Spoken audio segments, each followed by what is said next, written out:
Hello everyone, how are you? I hope you guys are good. Welcome to your own channel Commerce Smart Classes. आज हम PGT commerce का एक most important topic date is human resource management. ये PGT commerce में एक पूरा subject है human resource management का, उसके बारे में स्टार्ट करेंगे। ये जो भी आपके टीचिंग एग्ज़ाम होते हैं लाइक एचटेट है, एचपीएससी है, यूपी टेट है, इन सब में ये मोस्ट डोमिनेटिंग टॉपिक है। ठीक है, आज उसके बारे में हम स्टडी करेंगे। वीडियो को स्टार्ट करने से पहले मैं आप लोगों से एक बात बोलना चाहूँगी कि अगर आप चैनल पर नए हैं और पहली बार चैनल पर आए हैं तो चैनल को सब्सक्राइब कर दीजिए और बेल आइकन के बटन को प्रेस कर दीजिए ताकि आगे आने वाली वीडियो की नोटिफिकेशन आपको मिल सके ऑन टाइम, राइट। और कल मैंने बिजनेस फिनेंस है उसकी वीडियो डाली थी, मैराथन क्लास डाली थी, और उसमें आपको एक लीवरेज का क्वेश्चन दिया था जो मुझे अभी तक भी किसी बच्चे ने सॉल्व आउट करके नहीं बताया। अगर बच्चे आपको समझ नहीं आ रहा तो आप कमेंट बॉक्स में मुझे कमेंट करके पूछ सकते हैं, बट देखिए सॉल्यूशन तो आपको करना चाहिए। अगर मैंने क्वेश्चन आपको दिया है तो ये आपकी ड्यूटी बनती है कि आप वो होमवर्क था आपको वो होमवर्क करना चाहिए। बट अभी तक तो मुझे किसी बच्चे ने एक भी कमेंट करके उसका आंसर नहीं दिया। This is very bad. कैसे आप प्रिपरेशन कर रहे हो, पढ़ रहे हो या नहीं पढ़ रहे? ये देखो आपका फ़र्ज़ है, मेरा फ़र्ज़ है आपको पढ़ाना, आपको कंटेंट प्रोवाइड करना, बट आपका फ़र्ज़ है कि जो मैंने आपको काम दिया है उस काम को पूरा करना, ताकि मुझे पता चले कि मैंने जो प्रोवाइड किया है आपको मटेरियल, जो भी मैंने आपको पढ़ाया वो आपको कितना समझ में आया। देखो इवोल्यूशन इज़ मस्ट, पढ़ा होगा आपने, इवोल्यूशन मस्ट होता है, तो मैंने वो इवोल्यूशन के लिए ही वो क्वेश्चन आपको दिया था, बट अभी तक मुझे आंसर नहीं आया। और आगे जो भी बच्चे उसको देखे तो प्लीज़ वो क्वेश्चन ज़रूर सॉल्व करिएगा, ओके। वो बहुत हेल्प करेगा आपकी। Let's start our topic, human resource management. Human resource management दो वर्ड से मिलकर बना है, ह्यूमन रिसोर्स प्लस मैनेजमेंट। देखो ह्यूमन रिसोर्स क्या होता है? ह्यूमन रिसोर्स का मतलब होता है ह्यूमन बींग से, एम्प्लॉय से। जो कंपनी होती है, हमारी कंपनी के एम्प्लॉयज़ होते हैं, उनसे उनको हम क्या कहते हैं? ह्यूमन रिसोर्स कहते हैं। ह्यूमन रिसोर्स हमारी कंपनी की, एक ऑर्गेनाइजेशन की मोस्ट इम्पॉर्टेंट एसेट्स होती है। हमारी ऑर्गेनाइजेशन का जो गोल होता है वो ह्यूमन रिसोर्स पर ही बेस्ड होता है। अगर हमारी ऑर्गेनाइजेशन में एक स्किल्ड ह्यूमन रिसोर्स है, अगर मतलब उस पूरे स्किल वाली ह्यूमन रिसोर्स है, उसे अच्छा वर्क प्लेस मिल रखा है, उसे अच्छा एटमॉस्फेयर मिल रहा है, तो हमारी ऑर्गेनाइजेशन के जो ऑब्जेक्टिव्स हैं वो ईजिली फुलफिल हो जाते हैं with effectively and efficient manner में वो पूरे हो जाते हैं। तो हम कहने का मतलब ये होता है कि ह्यूमन रिसोर्स ही सबसे मोस्ट इम्पॉर्टेंट फैक्टर्स होता है किसी भी ऑर्गेनाइजेशन के अंदर, ठीक है। और उस ह्यूमन रिसोर्स को मैनेज करना कि एक अपनी ऑर्गेनाइजेशन में according to work human resource को रिक्रूट करना, फिर उनका सिलेक्शन करना, फिर उनको ट्रेनिंग देना, डेवलपमेंट देना, ये सब क्या होता है? ह्यूमन रिसोर्स मैनेजमेंट के अंदर आता है। ह्यूमन रिसोर्स मैनेजमेंट के बहुत सारे फंक्शंस होते हैं जिसको वन बाय वन हम पढ़ेंगे। तो देखिए मैं बताती हूँ आपको। Among the various factors of productions के बहुत सारे फैक्टर्स होते हैं, जैसे लैंड है, लेबर है। जब भी आप प्रोडक्शन करते हैं तो आपको लैंड की रिक्वायरमेंट होती है, लेबर की रिक्वायरमेंट होती है, कैपिटल की होती है, एंटरप्रेन्योरशिप की, which are used in organisation, जो कि ऑर्गेनाइजेशन में यूज़ किए जाते हैं। बट इन सारे फैक्टर्स में जो सबसे इंपॉर्टेंट होता है that is human resource. All the factors are depend on human resource. मान लो आपने मशीन परचेज कर ली, ठीक है, बहुत अच्छी मशीनरी है, बट जब मशीनरी को रन करने वाले मतलब स्किल्ड एम्प्लॉय आपके पास नहीं होंगे तो उस अच्छी मशीनरी का कोई फ़ायदा नहीं है, क्योंकि एक स्किल्ड एम्प्लॉय ही मशीनरी को अच्छे से कर सकते हैं ताकि कॉस्ट ऑफ प्रोडक्शन आपकी कम हो, वेस्टेज आपका कम हो और आउटपुट आपका ज़्यादा निकले, ओके। तो इसलिए ह्यूमन रिसोर्स है मोस्ट इंपॉर्टेंट एसेट्स होती हैं किसी भी ऑर्गेनाइजेशन के गोल को पूरा करने के लिए। Human resource can help in transforming the loss-making organization into the profit-making organization. एक ह्यूमन रिसोर्स ही होता है हमारी ऑर्गेनाइजेशन में। मान लो कोई भी हमारी ऑर्गेनाइजेशन है वो लॉस में चल रही है, बट अगर हमारे पास ह्यूमन रिसोर्स है, स्किल्ड ह्यूमन रिसोर्स है, अकॉर्डिंग टू जॉब अगर हमने ह्यूमन रिसोर्स रखा हुआ है तो हमारी वो ऑर्गेनाइजेशन को लॉस से प्रॉफिट में कन्वर्ट कर सकती है। वो सब ह्यूमन रिसोर्स पर ही बेस्ड होता है। To extract the best out of the people. देखो एचआर ह्यूमन रिसोर्स मैनेजमेंट की क्या डिफिनेशन होती है?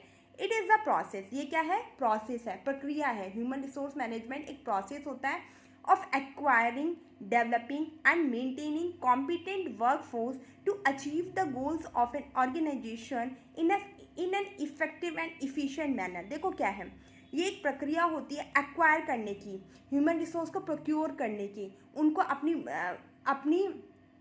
ऑर्गेनाइजेशन में अपॉइंट करने की। क्या है ये? एक प्रोसेस है जिसमें कि हम ह्यूमन रिसोर्स को एक्वायर करते हैं, अपनी कंपनी में अपॉइंट करते हैं, और फिर अब उनको अपॉइंट करने के बाद उनका डेवलपमेंट करते हैं, उनको ट्रेनिंग देती है कि वो हम अच्छे से अच्छा काम कर सकें। And maintaining competent work force, और क्या करते हैं, जो क्लाइमेट होता है, वर्क क्लाइमेट होता है, उसको अच्छा बनाते हैं, उसको मेंटेन करते हैं ताकि वो अच्छे से काम कर सके। To achieve the goals of an organisation, ताकि जो ऑर्गेनाइजेशन है उसके जो गोल्स हैं वो फुलफिल हो सके, उनको अचीव किया जा सके इन an effective and efficient manner. Effective और इफिशिएंट मैनर का मतलब क्या है? इफेक्टिव का मतलब होता है बेटा ऑन टाइम, जो हमारे ऑर्गेनाइजेशन के गोल है वो ऑन टाइम पूरे हो जाए। और इफिशिएंट का मतलब होता है कि कम कॉस्ट पर, जो कॉस्ट ऑफ प्रोडक्शन है वो भी हमारी कम है और ऑन टाइम वो पूरे हो जाए। देखो, इसको लर्न करने का एक मेथड होता है, ट्रिक बताती हूँ। टिप से आप लगा लिया करो टाइम, कि ऑन टाइम पूरे हो जाए। सी से लगा लिया करो कॉस्ट, और कॉस्ट भी आपकी कम आए। ठीक है, ये होता है HRM। तो HRM का प्रोसेस होता है जिसमें acquirement, development and the maintenance, तीनों चीज़ें शामिल की गई है। ठीक है, अब देखिए क्या होता है। मेन एम क्या होता है ह्यूमन रिसोर्स का? To ensure the right people with the right skills for the right job position in an organisation. ये एंश्योर करना कि राइट पीपल, कि सही इंसान को, सही पीपल को विद द राइट स्किल, जिसकी सही स्किल्स के साथ, सही उसकी योग्यता के साथ, कुशलता के साथ राइट जॉब पर रखा गया हो एक ऑर्गेनाइजेशन में।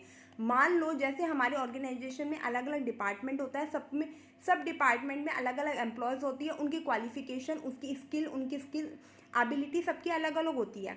एक ह्यूमन रिसोर्स मैनेजर होता है, उसमें क्या होता है, ह्यूमन रिसोर्स मैनेजर के अंदर वो क्वालिटीज़ होनी चाहिए कि वो हमारी कंपनी के ह्यूमन रिसोर्स है उनको मैनेज कर सके, है ना।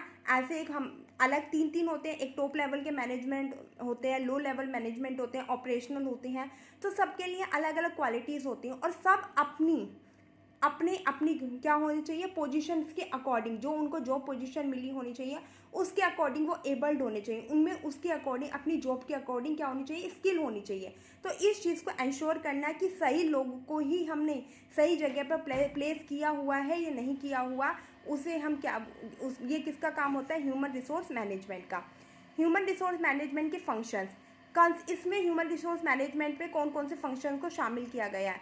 Recruitment, selection, training, performance appraisal, motivating employees, ensuring their good health and safety, managing workplace communication and so on। ये सारे HRM के फंक्शन है। जो ह्यूमन रिसोर्स मैनेजर है उसका काम होता है कि क्या करेगा, पहले एम्प्लॉय को रिक्रूट करेगा, फिर उसका सिलेक्शन करेगा, फिर उसे ट्रेनिंग देगा, उनका डेवलपमेंट करेगा, फिर उनकी परफॉर्मेंस को इवेल्युएट करेगा कि वो कैसे काम कर रहे हैं, फिर उनको मोटिवेट करेगा एम्प्लॉयज़ को, उनको एक अच्छा एनवायरनमेंट प्रोवाइड करेंगे, सेफ्टी एनवायरनमेंट प्रोवाइड करेंगे। और ये सारा काम किसका होता है? ह्यूमन रिसोर्स मैनेजमेंट का होता है। ठीक है, अब ह्यूमन रिसोर्स मैनेजमेंट होते हैं, उनके कुछ फीचर्स होते हैं। देखो, ह्यूमन रिसोर्स मैनेजमेंट का काम ही होता है कि जो हमारी कंपनी में एम्प्लॉयज़ हैं जो काम कर रहे हैं उन्हें एक हेल्दी एनवायरनमेंट प्रोवाइड करना, एक राइट प्लेस पर राइट एम्प्लॉय को अपॉइंट करना, ताकि जो हमारी ऑर्गेनाइजेशंस का जो गोल है वो ईजिली फुलफिल हो सके। ठीक है, अब मान लीजिए एक बंदा है, उसकी क्वालिफिकेशन 12th है और उसका काम होता है मशीन को चलाने का या कुछ भी काम है। अगर हम उसे टॉप लेवल मैनेजमेंट की पोस्ट पर रख ले, अपॉइंट कर ले, तो क्या वो काम कर पाएगा? वो अकॉर्डिंग टू अपनी क्वालिफिकेशन, अपनी एबिलिटी, स्किल के अकॉर्डिंग ही सब काम कर सकते हैं। अब मान लीजिए, देखिए ऐसे है ह्यूमन रिसोर्स में कैसे होता है। मैं हूँ, मेरा सब्जेक्ट है कॉमर्स, मैंने अपनी कॉमर्स में मास्टर्स की हुई है, तो मैं कॉमर्स रिलेटेड सब्जेक्ट को ही अच्छे से टीच कर पाऊंगी ना। अगर मान लीजिए मुझे कोई साइंस पढ़ाने को कह देगा तो मैं कैसे पढ़ाऊंगी? तो इस तरीके से अब स्कूल एक ऑर्गेनाइजेशन है, अब स्कूल के अंदर मुझे कॉमर्स रिलेटेड सब्जेक्ट है उसे ही टीच करने के लिए रखा जाएगा। अब मुझे मान लीजिए साइंस को टीच करने के लिए रख लिया, ठीक है, अब मैं साइंस टीच कर पाऊंगी ना? तो मैं टीच कर पाऊंगी, मुझे टीच करने में प्रॉब्लम होगी, साथ में बच्चों को समझने में प्रॉब्लम होगी। क्या ऑर्गेनाइजेशन का जो गोल है वो फुलफिल हो पाएगा? क्या स्कूल्स में 100% रिजल्ट आ जाएगा? साइंस के बच्चों का, बिल्कुल नहीं आएगा। जब आपने एक ऐसा टीचर रख लिया जिसको साइंस के बारे में नॉलेज ही नहीं है और उस टीचर को आप रख रहे हो कि आप बच्चों को गाइड करो, तो कैसे करेगा? तो ऑर्गेनाइजेशन का गोल पूरा हो जाएगा? नहीं हो पाएगा। इसी तरीके से तो ह्यूमन रिसोर्स मैनेजमेंट का काम होता है कि according to ability skilled employ को एक सही प्लेस पर अपॉइंट करना, ताकि ऑर्गेनाइजेशन का गोल है वो पूरा हो सके। आई थिंक अब आपको समझ में आ गया होगा इस एग्जांपल से। अब देखिए features of HRM. Human resource management के क्या फीचर्स होते हैं? एक्शन ओरिएंटेड होता है। इसमें क्या होता है, मतलब इन पर एक्शन पर ध्यान दिया जाता है कि वही वाली बात है कि right people on a right place. Future oriented है। फ्यूचर ओरिएंटेड का मतलब ये होता है कि फ्यूचर को ध्यान में रख के काम करते हैं कि जो एम्प्लॉयज़ हमने अपॉइंट की हैं क्या फ्यूचर में वो हमारी हेल्प करेंगे, क्या ऑर्गेनाइजेशन को गोल को पूरा करने के लिए फ्यूचर में हमारी हेल्प करेंगे या नहीं करेंगे। तो ये जो एचआरएम है ये फ्यूचर ओरिएंटेड होता है। कॉन्टीन्यूस फंक्शन होता है। जो एचआरएम का काम होता है कॉन्टीन्यूस होता है। ये नहीं है कि आज आपने एम्प्लॉय को अपॉइंट कर दिया, सेलेक्ट कर दिया उनको और आपका काम खत्म, नहीं। ये जो ह्यूमन रिसोर्स मैनेजमेंट का जो काम है, फंक्शन है, वो चलते रहते हैं। एम्प्लॉयज़ को टाइम टू टाइम रिक्रूट भी करना पड़ता है, जॉब भी वैकेंट होती रहती है और सिलेक्शन भी करना पड़ता है, उनकी डेवलपमेंट भी करनी पड़ती है, उनके परफॉर्मेंस को इवेल्युएट भी करना पड़ता है, उनको कंपनसेशन, बहुत सारे ह्यूमन रिसोर्स मैनेजमेंट के काम होते हैं। तो ये कंटिन्यूस फंक्शन है, ये नहीं है कि आज की और आज ही खत्म, नहीं। इंडिविजुअली ओरिएंटेड है। इसमें इंडिविजुअली ध्यान दिया जाता है। हर एक ह्यूमन रिसोर्स होता है जो कंपनी का, हर एक एम्प्लॉय होता है, उस पर हर एक बंदे पर ध्यान दिया जाता है। ये नहीं है कि जो हमारे ऑर्गेनाइजेशन में जितने भी बंदे काम कर रहे हैं हर एक बंदे पर इंडिविजुअली ध्यान देना। प्यूपल ओरिएंटेड है। ये प्यूपल ओरिएंटेड ही तो है ह्यूमन रिसोर्स मैनेजमेंट। इसमें एम्प्लॉयज़ पर तो ध्यान दिया जाता है, उसके साथ साथ pervasive in nature. Pervasive in nature का मतलब ये होता है कि ये नहीं है कि एचआरएम का यूज़ सिर्फ ऑर्गेनाइजेशन में ही किया जाता है, हर जगह, हर किसी जगह, चाहे वो कंपनी है, पार्टनरशिप है, जॉइंट स्टॉक कंपनी है, कोऑपरेटिव सोसाइटी है, कहीं पर भी जहाँ भी एम्प्लॉय काम कर रहे हैं वहाँ पर ह्यूमन रिसोर्स मैनेजमेंट की ज़रूरत होती है। तो ये कैसे नेचर का होता है? परवेसिव नेचर का होता है, मतलब ऑलराउंड, हर जगह इसका यूज़ किया जाता है। डेवलपमेंट ओरिएंटेड होता है। इसका मेन मोटिव ही क्या होता है? डेवलपमेंट, जो ह्यूमन रिसोर्स है उनको डेवलप करना। कॉम्प्रिहेंसिव फंक्शन है। कॉम्प्रिहेंसिव फंक्शन मतलब mixtures of many function.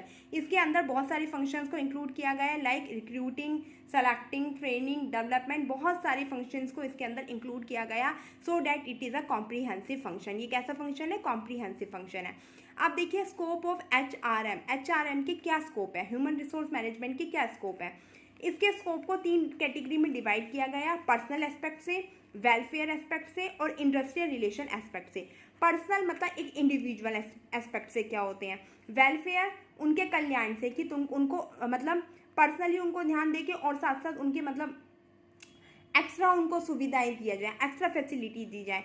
Industrial relation aspect क्या होता है? देखो पर्सनल एस्पेक्ट में क्या होता है, पर्सनल एस्पेक्ट के अंदर मैन पावर की प्लानिंग करना, उनको रिक्रूटमेंट करना। सबसे पहले प्लानिंग, मैन पावर प्लानिंग के अंदर प्लानिंग की जाती है ह्यूमन रिसोर्स की कि एक जॉब को, एक पर्टिकुलर जॉब को कराने के लिए ऑर्गेनाइजेशन में कितने बंदों की रिक्वायरमेंट है, उसके लिए क्या एबिलिटी होनी चाहिए, क्या स्किल्स होनी चाहिए, कहाँ से, ये सब हम मैन पावर प्लानिंग में हम ये सब देखते हैं कि how many peoples are required for a particular job, कितने पीपल्स की रिक्वायरमेंट है। देन उसके लिए हम रिक्रूटमेंट प्रोसेस निकालते हैं, ठीक है। फिर रिक्रूटमेंट आने के बाद हम उनका सिलेक्शन करेंगे, फिर उनको प्लेस करेंगे, right job on a right place, है ना, right people on a right job, right on a right place. फिर उनका ट्रांसफ़र भी करवाते हैं, प्रमोशन भी होता है, इंसेंटिव, ये सारी चीज़ों का पर्सनल एस्पेक्ट के अंदर इंक्लूड किया गया है। फिर वेलफेयर एस्पेक्ट, मान लो सबका डेवलपमेंट हो गया, सब कुछ हो गया, उसको अब है ना जो एम्प्लॉयज़ होती हैं, आपने 2 फैक्टर थ्योरी में देखा होगा कि एम्प्लॉयज़ को कुछ हाइजीनिक फैक्टर्स भी दिए जाते हैं, उनको एक अच्छी सी वर्किंग कंडीशन प्रोवाइड की जाती है ताकि वो अपने जो वर्क है उससे सेटिस्फाई हो पाए। तो इस वही वेलफेयर एस्पेक्ट्स में इंक्लूड किए गए हैं, जैसे लाइक वर्किंग कंडीशंस, उनकी कैसी वर्किंग कंडीशन है, एमिनिटीज़ जैसे कि उनको मेडिकल फैसिलिटी प्रोवाइड करना, एजुकेशन की, बच्चों के एजुकेशन को फ्री करना, कैंटीन प्रोवाइड करना, क्रच की सेफ्टी, ये सारी सुविधाएं उनको दी जाती हैं। तो ये वेलफेयर एस्पेक्ट में इंक्लूड किए जाते हैं। फिर उसके बाद होते हैं industrial relation aspect. Industrial relation aspect के अंदर ग्रीवेंस, लड़ाई झगड़ा हो जाता है एम्प्लॉयज़ का, सेटल ऑफ डिस्प्यूट्स, उनके उनके जो डिस्प्यूट हो रहे थे उनको सेटलमेंट करना, जॉइंट कंसल्टेशन, कलेक्टिव बार्गेनिंग, ये सब हमारे किस में आते हैं, इंडस्ट्रियल रिलेशन एस्पेक्ट्स में आते हैं। ये हमारे तीनों क्या थे, HRM के स्कोप थे, on the basis of personal aspect, on the basis of welfare aspect and on the basis of industrial relation aspect. ठीक है, अब हमारा ये सबसे इंपॉर्टेंट टॉपिक है ऑब्जेक्टिव्स ऑफ HRM। एक ह्यूमन रिसोर्स मैनेजर होता है, उसके क्या ऑब्जेक्टिव होते हैं, ठीक है, उसके क्या उद्देश्य होते हैं, मतलब जो ह्यूमन रिसोर्स मैनेजमेंट जो हमारी कंपनी में है उसका मेन काम क्या होता है, वो किस पर्पस से काम करता है। तो देखिए उसके क्या एम होते हैं, क्या ऑब्जेक्टिव होते हैं, to have the organisation reach it target, कि ऑर्गेनाइजेशन जो हमारी है उसका हेल्प करना है कि वो अपने गोल को, टारगेट का मतलब गोल, कि वो अपने गोल तक पहुंच सके, अपने टारगेट को अचीव कर सके ऑन टाइम। एक ह्यूमन रिसोर्स मैनेजर होता है, उसका एम होता है कि ऑर्गेनाइजेशन की हेल्प करने कि वो अपने जो गोल है, जो टारगेट है उसको अचीव कर सके, उसको रीच आउट कर सके।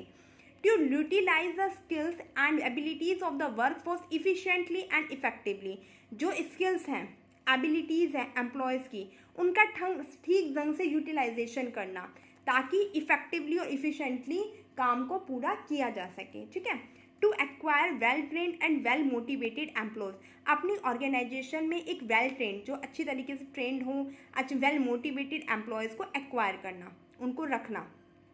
To provide employees job satisfaction, employees को जॉब सेटिस्फैक्शन प्रोवाइड करना, उनको अच्छी वर्किंग कंडीशन प्रोवाइड करना, उनको बेसिक सैलरी के साथ साथ अदर्स फैसिलिटीज़ प्रोवाइड करना, लाइक मेडिकल की फैसिलिटी प्रोवाइड करना, कैंटीन की फैसिलिटी प्रोवाइड करना, मतलब उनको अच्छी से अच्छी वर्किंग कंडीशन प्रोवाइड करना ताकि वो क्या हो सके, अपनी जॉब से सेटिस्फाई हो सके। To develop and maintain a quality of work life, जो उनकी वर्किंग कंडीशन है उसकी क्वालिटी को मेंटेन करके रखना, उनको डेवलप करना, उनकी लाइफ को डेवलप करना। To communicate HR policies to all employees, जो ह्यूमन रिसोर्स की कुछ पॉलिसीज़ होती हैं उसके बारे में सारे हमारी जो जितनी भी ऑर्गेनाइजेशन के भी जितने भी एम्प्लॉयज़ हैं उनको कम्युनिकेट करना, उनको बताना कि हमारी जो पॉलिसीज़ है हमारी ऑर्गेनाइजेशन की वो ये है, ताकि वो उसको फॉलो अप करें। ठीक है, अब देखिए नेक्स्ट क्या है, ह्यूमन रिसोर्स मैनेजमेंट। जो ह्यूमन रिसोर्स मैनेजमेंट होते हैं उसके सामने क्या क्या चैलेंजेस होते हैं। अब ह्यूमन रिसोर्स मैनेजमेंट को सारे एम्प्लॉय से रिलेटेड काम करना होता है तो उसके सामने कुछ चैलेंजेस आते हैं। जब उसे ह्यूमन रिसोर्स को अपनी कंपनी में अपॉइंट करना होता है तो उसके सामने कुछ चैलेंजेस आते हैं, जो देखिए हम पढ़ते हैं। एम्प्लॉयज़ एक्सपेक्टेशंस, आजकल आपने देखा होगा एम्प्लॉयज़ की एक्सपेक्टेशंस बहुत ज़्यादा बढ़ गई हैं। पहले जब हम पहले ऑर्गेनाइजेशन में एम्प्लॉयज़ का अपॉइंट किया जाता था तो उनकी इतनी ज़्यादा एक्सपेक्टेशन नहीं होती थी, बट आज का एम्प्लॉय जब ऑर्गेनाइजेशन में अपॉइंट किया जाता है, काम करता है, तो उसे बहुत सारी फैसिलिटीज़, वो ऐसी ऑर्गेनाइजेशन में ऐसी जॉब करना चाहेगा जहाँ पर उसे ग्रोथ अपॉर्चुनिटी मिले।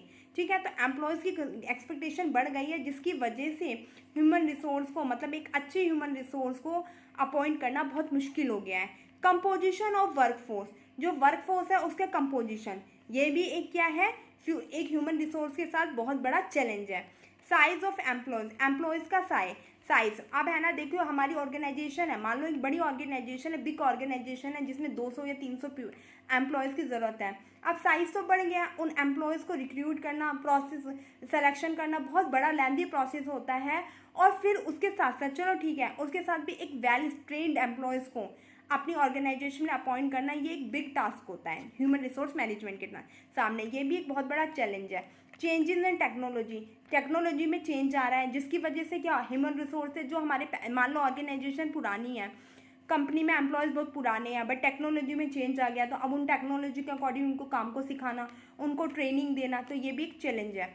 लाइफस्टाइल चेंज, आजकल लाइफस्टाइल चेंज हो गया है, पहले के लोग अलग स्टाइल के थे, आज के लोग अलग लाइफस्टाइल के हैं, तो ये भी एक क्या है, बहुत बड़ा चैलेंज है ह्यूमन रिसोर्स मैनेजमेंट के सामने। ठीक है, अब इसके अंदर हमारा one of the main topic है जॉब एनालिसिस।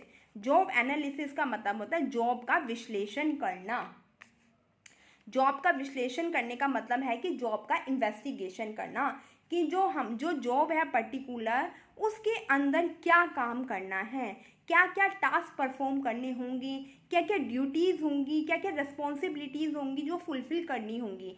तो जॉब एनालिसिस क्या होता है, जिसके अंदर जॉब से रिलेटेड कंप्लीट एनालिसिस का मतलब क्या होता है, विश्लेषण करना, जॉब का कंप्लीट एनालिसिस करना कि एक पर्टिकुलर जॉब से रिलेटेड क्या क्या टास्क हैं, क्या क्या ड्यूटीज़ हैं और क्या क्या रिस्पॉन्सिबिलिटीज़ हैं। 3 चीज़ों पर फोकस किया जाता है, टास्क, ड्यूटीज़, रिस्पॉन्सिबिलिटीज़। ध्यान रखना 3 चीज़ें, task, duty, responsibilities. It's a systematic investigation, ये एक सिस्टमेटिक ढंग से इन्वेस्टिगेशन का मतलब छानबीन करना। टू ऑफ द टास्क, एक पर्टिकुलर जॉब से रिलेटेड जो टास्क है उसकी, ड्यूटीज़ की और रिस्पॉन्सिबिलिटीज़ की, नेसेसरी टू डू जॉब, जो कि जॉब को करने के लिए ज़रूरी है। एक पर्टिकुलर जॉब को करने के लिए जो टास्क और जो ड्यूटीज़ और जो रिस्पॉन्सिबिलिटीज़ की जाएंगी उनको सिस्टमेटिक ढंग से इन्वेस्टिगेट करना ही क्या कहलाता है, जॉब का एनालिसिस कहलाता है। देखो अब टास्क, देखो टास्क के अंदर क्या होता है, जॉब एनालिसिस के अंदर 3 चीज़ को हम एनालिस करते हैं, जॉब टास्क को, जॉब ड्यूटीज़ को, जॉब रिस्पॉन्सिबिलिटीज़ को। देखो जॉब टास्क के अंदर क्या होता है, मैं आपको ईजिली बताती हूँ। एक अकाउंटेंट है, आपने अपनी कंपनी में अकाउंटेंट रख रखा है, अपॉइंट कर रखा है, तो अकाउंटेंट का काम क्या होता है, सैलरी, अकाउंटेंट है, मान लो स्कूल है मेरा, मैंने उसमें अकाउंटेंट रखा, तो उसका क्या काम है, सैलरी बनाना टाइम पर। तो वो क्या कर रहा है, ये उसका एक टास्क हो गया कि ऑन टाइम उसको क्या बनाना, सैलरी बनाना, ये उसका काम हो गया, तो उसको हम बोलेंगे टास्क।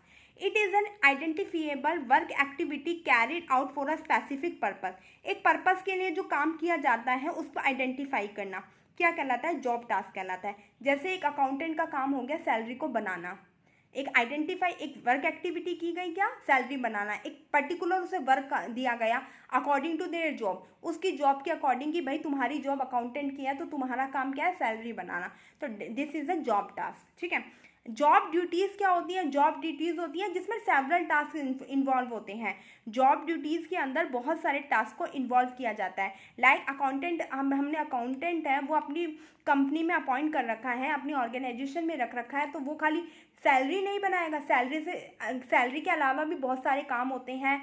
अकाउंट, फाइनेंशियल पोजीशंस बताना कंपनी की, एक ऑर्गेनाइजेशन की फाइनेंशियल पोजीशन क्या चल रही है, कितने डेटर हैं, कितने क्रेडिटर हैं, ये सब चीज़ों के बारे में बताना है, पूरी फाइनेंशियल स्टेटमेंट प्रिपेयर करना, तो बहुत सारे उसे क्या करने पड़ते हैं, टास्क करने पड़ते हैं। तो सेवरल टास्क को इंक्लूड करा जाता है, तो वो क्या बन जाती है, जॉब ड्यूटी हो जाती है। और जॉब और रिस्पॉन्सिबिलिटीज़ क्या होती है, ऑब्लिगेशन टू परफॉर्म टास्क, एक टास्क को पूरा करने के लिए क्या क्या ऑब्लिगेशंस हैं, वो क्या आता है, जॉब रिस्पॉन्सिबिलिटीज़ में। तो जॉब एनालिसिस के अंदर तीनों चीज़ का इन्वेस्टिगेशन किया जाता है, TDR, job task, job duty, job responsibilities. Okay, देखिए जॉब एनालिसिस के यूज़ क्या हैं, ह्यूमन रिसोर्स प्लानिंग। अब जॉब एनालिसिस के बेस पे हम ह्यूमन रिसोर्स की प्लानिंग कर लेंगे कि मान लो हमने देख लिया कि हमारी कंपनी में ये टास्क है, ये ड्यूटी है, उसके अकॉर्डिंग हम देख लेंगे कि इस पर्टिकुलर जॉब को, टास्क को करने के लिए कितने एम्प्लॉयज़ की ज़रूरत है, किस तरीके की एबिलिटी होनी चाहिए एम्प्लॉय में, तो ह्यूमन रिसोर्स प्लानिंग कर सकते हैं on the basis of job analysis. Recruitment कर सकते हैं, प्लानिंग करेंगे, प्लानिंग पता चल गया कि how many peoples are required for a particular job task, फिर उसके अकॉर्डिंग हम क्या करेंगे, रिक्रूट करेंगे, फिर सिलेक्शन करेंगे, फिर प्लेसमेंट करेंगे, उनको ट्रेनिंग प्रोवाइड करेंगे, काउंसलिंग करेंगे, सेफ्टी प्रोवाइड करेंगे, उनकी परफॉर्मेंस अप्रेजल करेंगे, एवोल्यूशन करेंगे परफॉर्मेंस का, जॉब डिज़ाइन करेंगे अकॉर्डिंग टू देयर जॉब, और फिर उनकी जॉब का क्या करेंगे, एवोल्यूशन करेंगे, ठीक है। देखो जॉब एनालिसिस का एक पर्टिकुलर प्रोसेस होता है जो कि 5 स्टेप्स हैं, जिसके फर्स्ट स्टेप में क्या करते हैं, ऑर्गेनाइजेशन एनालिसिस करता है, पूरी जो ऑर्गेनाइजेशन है उसका एनालिसिस करते हैं कि हमारी जो ऑर्गेनाइजेशन है उसका क्या ऑब्जेक्टिव है, उस ऑब्जेक्टिव को पूरा करने के लिए हमें क्या क्या चाहिए, मतलब कितने नंबर ऑफ एम्प्लॉयज़ की रिक्वायरमेंट है, किस तरीके की उनमें एबिलिटी होनी चाहिए, किस तरीके का, मतलब हमें अपनी कंपनी में कितने मैनेजर की ज़रूरत है, सुपरवाइज़र की ज़रूरत है, अकाउंटेंट मैनेजर की ज़रूरत है, टेक्नीशियन की ज़रूरत है, किस किस की ज़रूरत है, वो पूरी हमारी जो ऑर्गेनाइजेशन है उसका एनालिसिस किया जाता है। एक पर्टिकुलर ऑर्गेनाइजेशन गोल को पूरा करने के लिए कि कितने एम्प्लॉयज़ की ज़रूरत है, क्या पर्टिकुलर टास्क है वो परफॉर्म होने वाला है, कौन उसको पूरा करेगा, उस एम्प्लॉय के लिए अंदर क्या एबिलिटी होनी चाहिए, ये हमने स्टेप 1 में, फर्स्ट में एनालिसिस कर दिया। उसके बाद स्टेप 2 में क्या करेंगे, selection of representative positive to be analyst, उसके बाद उसका क्या करेंगे, एनालिसिस करेंगे।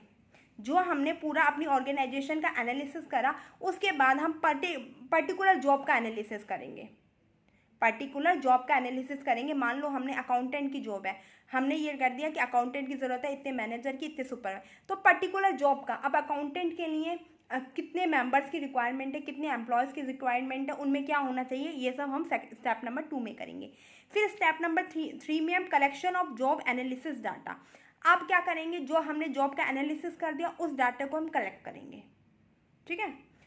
स्टेप नंबर 4 में जॉब का डिस्क्रिप्शन को प्रिपेयर करेंगे। जॉब डिस्क्रिप्शन प्रिपरेशन का मतलब क्या होता है कि जॉब, एक पर्टिकुलर जॉब को डिज़ाइन करेंगे कि जॉब डिस्क्रिप्शन में जॉब से रिलेटेड सारा डाटा होता है कि कैसी जॉब है, क्या क्या आपको उसमें वर्क करना पड़ेगा, सब कुछ उसमें होता है, जिसे हम जॉब डिस्क्रिप्शन बोलते हैं। And the last one is step number 5, preparation of job description, preparation of job specification.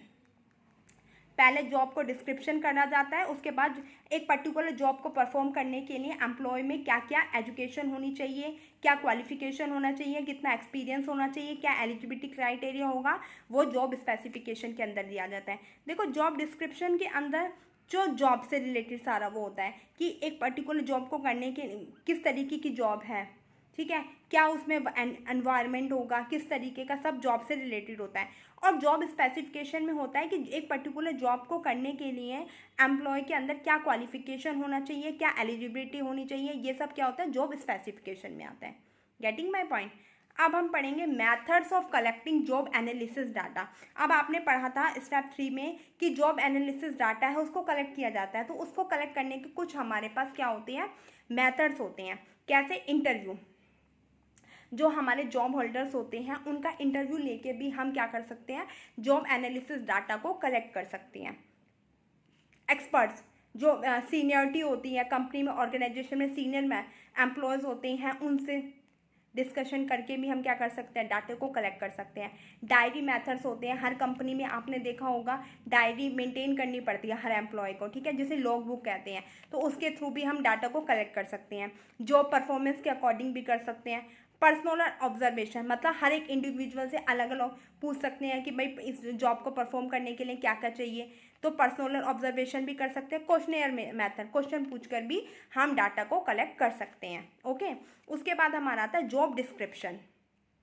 Job description में मैंने आपको बताया था कि एक पर्टिकुलर जॉब से रिलेटेड सारी चीज़ें होती हैं कि एक पर्टिकुलर जॉब को करने के लिए क्या कंडीशंस होएगी, क्या कंटेंट होगा, कैसा एनवायरनमेंट होगा, क्या पर्पस है उसको जॉब को करने के लिए, क्या स्कोप है, इस सब से रिलेटेड डाटा जॉब डिस्क्रिप्शन में दिया हुआ होता है। Provide detail about job content, जिसके अंदर जॉब से रिलेटेड डाटा, जैसे कि जॉब का कंटेंट क्या होगा, क्या ऐसा एनवायरनमेंट होगा, कैसी कंडीशन होएगी, क्या उसका पर्पस है, क्या स्कोप है, ये सब किसके अंदर होता है, जॉब डिस्क्रिप्शन के अंदर होता है, ठीक है। देखो क्या क्या शामिल होता है जॉब डिस्क्रिप्शन के अंदर। जॉब का टाइटल, जैसे जॉब का टाइटल में, जैसे कि मान लो मैनेजर की जॉब है तो HR मैनेजर की जॉब है, तो जॉब का टाइटल क्या हो गया, HR मैनेजर। टाइटल, जैसे एक टीचर की जॉब, अकाउंटेंट की जॉब है तो अकाउंटेंट क्या हो गया, जॉब का टाइटल। फिर जॉब की समरी, फिर जॉब की एक्टिविटीज़, क्या क्या एक्टिविटीज़ परफॉर्म होंगी, कैसी वर्किंग कंडीशन होगा, कैसा सोशल एनवायरनमेंट होगा, ये सब जॉब डिस्क्रिप्शन के अंदर इंक्लूड होता है। Job description in the short way हम ये कह सकते हैं कि जॉब से रिलेटेड सारी बातें होती हैं, एम्प्लॉय की नहीं, जॉब की, कि क्या क्या क्या ड्यूटीज़ आपको परफॉर्म करनी पड़ेगी, क्या मतलब जॉब में आपको कैसा वातावरण मिलेगा, कैसी मशीनरी मिलेंगी, कैसे आपको काम करना होगा, जॉब के बारे में होता है सब कुछ।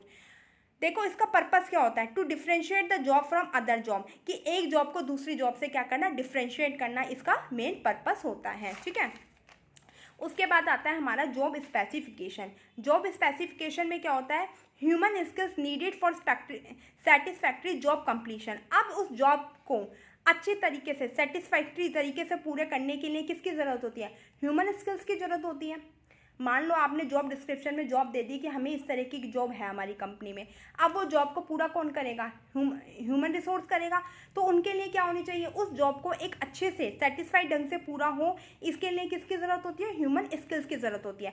तो जॉब स्पेसिफिकेशन में ह्यूमन से रिलेटेड कि एक एम्प्लॉय के अंदर क्या क्या क्वालिटी होनी चाहिए, क्या क्वालिफिकेशन होनी चाहिए, कितना एक्सपीरियंस होना चाहिए, ठीक है, कहाँ पर काम किया होना चाहिए, ये सब क्या होती है जॉब स्पेसिफिकेशन के अंदर डिटरमाइन होती है, जैसे की qualification required to do the job successfully, इसमें क्या होनी चाहिए, क्वालिफिकेशन होती है कि एक जॉब को परफॉर्म करने के लिए क्या क्या आपके अंदर क्वालिफिकेशन होनी चाहिए।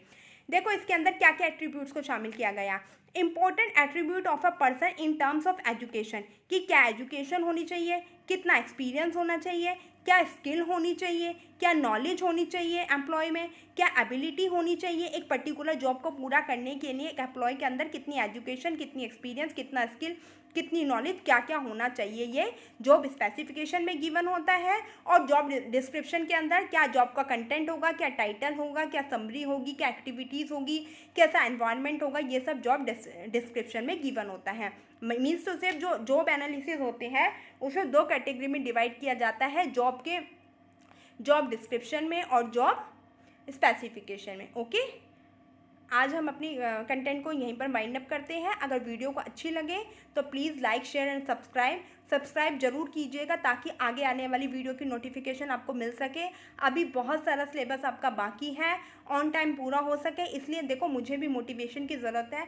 और मोटिवेशन मेरा जब होता है जब मुझे बच्चे लाइक करते हैं वीडियो को, कमेंट करते हैं, तो मुझे लगता है कि हाँ मेरे बच्चों ने पढ़ा है। कई बार तो ऐसा फील होता है कि क्या पता बच्चों ने आया, क्लिक मारा और देख के चले गए, कोई रिप्लाई नहीं करता। तो इसलिए कमेंट करो बच्चे, और सब्सक्राइब करो चैनल को, ज़्यादा से ज़्यादा सब्सक्राइब करो, शेयर करो, ताकि और बच्चों को भी ये वीडियो पहुंच सके, उनकी भी हेल्प हो सके। मैंने देखा है बच्चे पूछते हैं कि रेक्टिफिकेशन ऑफ एरर का टॉपिक नहीं मिल रहा। अरे बच्चे, अगर आप आएंगे कॉमर्स स्मार्ट क्लासेस पे तो आपको सारे टॉपिक मिलेंगे सब, बट ये है कि बच्चे उस चैनल तक पहुँच ही नहीं पा रहे। तो आपका काम है बच्चों को, अपने फ्रेंड्स की हेल्प करना। Okay, thank you, have a nice day.